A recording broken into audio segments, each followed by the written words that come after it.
Nakabilad sa araw pero hindi nyo alintana yun dahil meron kayong sandata. At yung sandata na yun, maniniwala natin na magkakaroon tayo ng pagkakaisa!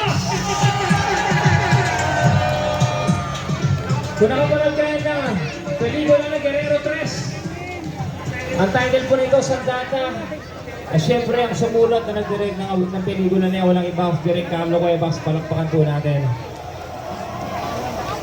Ipagdamot niyo na po ang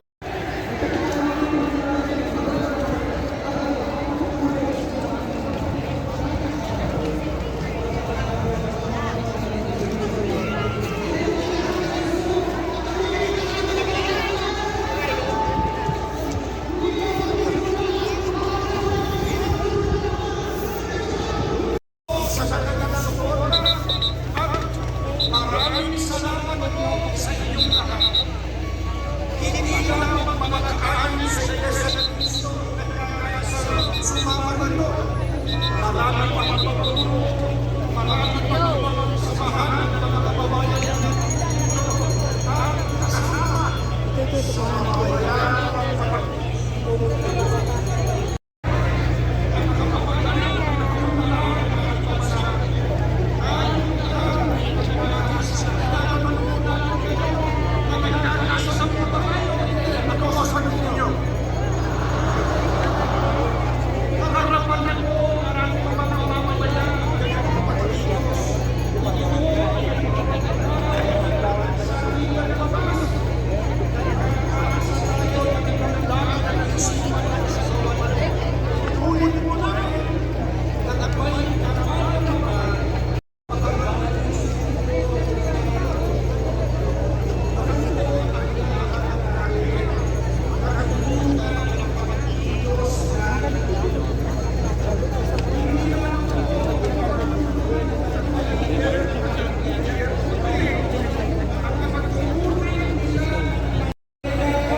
sa kanyang pahayag na hindi siya sumasang-ayon sa isinusulong na impeachment laban sa mga Pangulo Sara Duterte.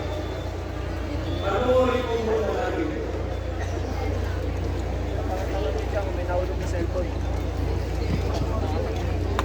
This is not important for nothing. None of this will help improve a single Filipino life. As far as I'm concerned, it's a storm in the future.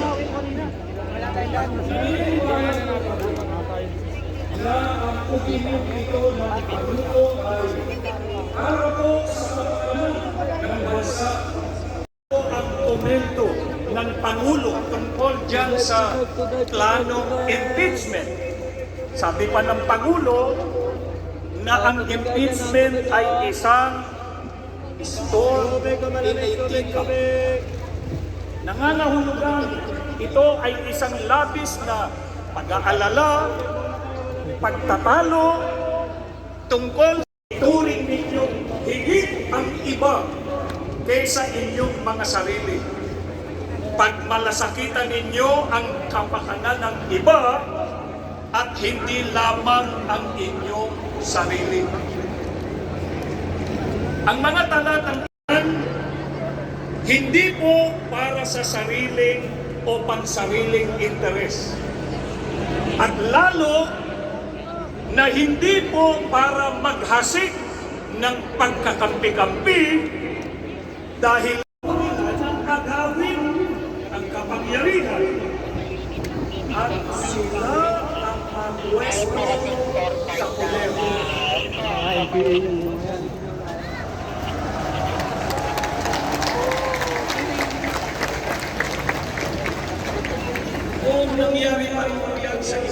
isa.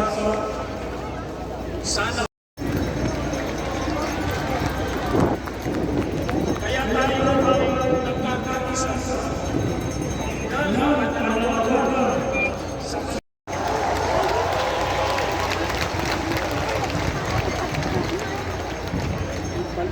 Meron kasabi-sabi.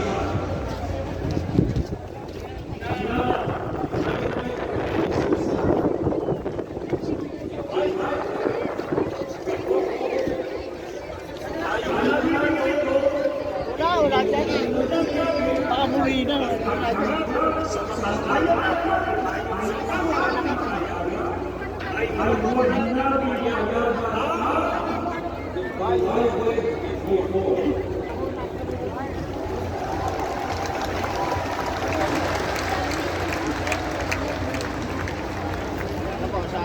Tandaan po natin, mga kababayan, kapag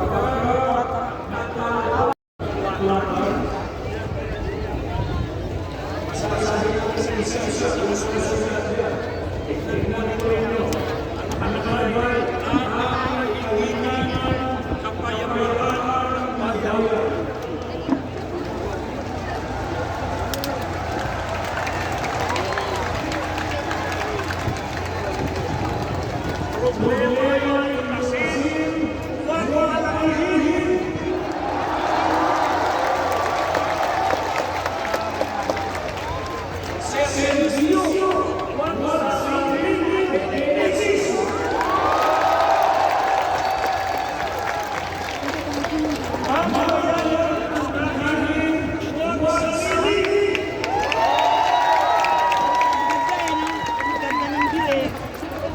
Maganda talaga. Diba, lipatan ng mga mainstream media. Nakita ko ang ganda eh. Parang buwak ko. Nagulat sila. Maganda ang kaya.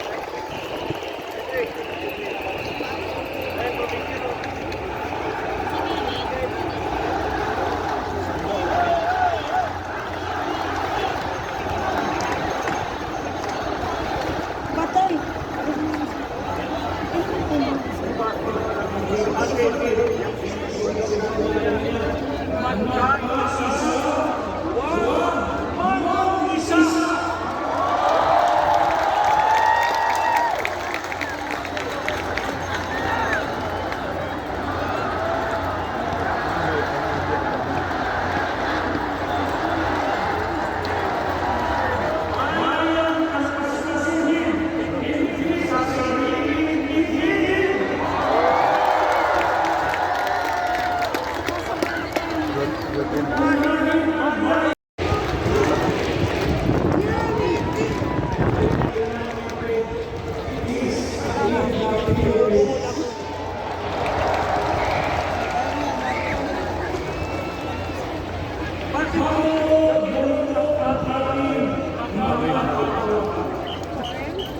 kasi ayaw natin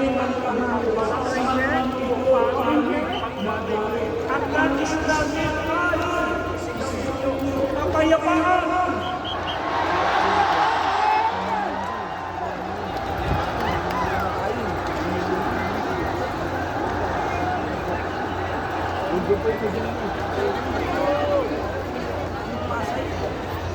At kung may maling kabayaran, hindi po ba ang tama ay nagsasikapan magsasagot at magkasundo ang sa bayan.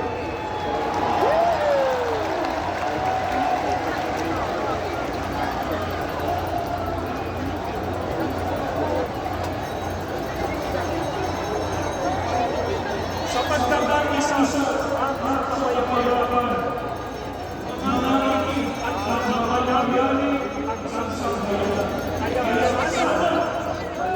magiging bubuti at halawa at ating na napupuno sa pamahalaan.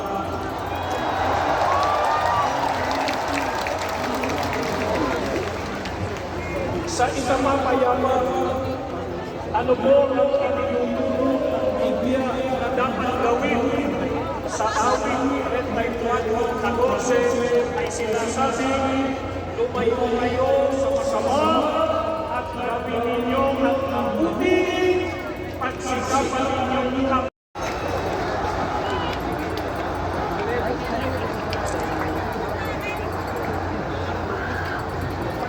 Ito po ang ating tutulong ng Panginoon Diyos. Ito po ang ating pagdiwin para takpan ang kapayapaan, lumayo sa masama at gawin ang mabuti.